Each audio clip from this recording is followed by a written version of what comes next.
since we're talking about angles. Let's see. Well, linear speed can be expressed as velocity. Usually v is a distance divided by time, so it ends up being something like meters per second, or feet per second, or miles per hour. Those are usually linear speeds. If you're covering a certain distance, you cover that distance in a certain amount of time. That's pretty straightforward.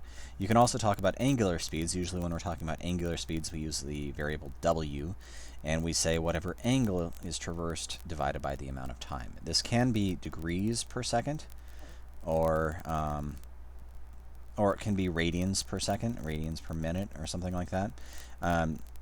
It'll be some measure of degree, whether it's in degrees, some measure of angle, I should say, whether it's a number of degrees or a number of radians, and then some measure of time in the bottom.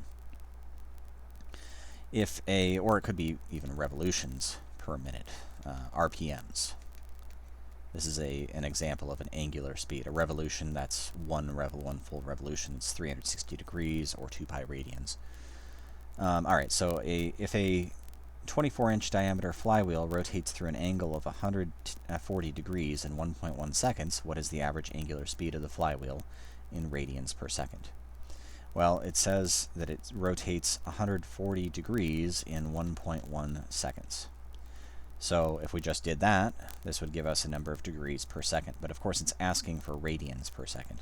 So that means I'm going to do a unit conversion here. The degrees are on the top part of the fraction, so I want the degrees to be on the bottom part of the fraction. So it'll be 180 degrees down here and pi radians up there.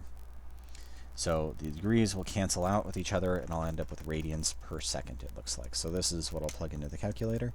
140 times pi divided by, parentheses, 1.1 times 180. I could say divided by 1.1 and then divided by 180, so something like this. 140 times pi divided by 1.1 divided by 180. That would give me the same thing, as you can see there. Or I can just say, put all the stuff that's in the denominator in parentheses and multiply them together. Kind of doesn't really matter how I do that. So in any case, I get 2.2213.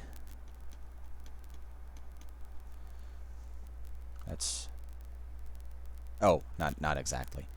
That was my approximate. That was rounded to rounded to the 10,000ths place over there. This doesn't say where to round, but this does say this looks like it's 2 significant digits. That one looks like it's 2 significant digits.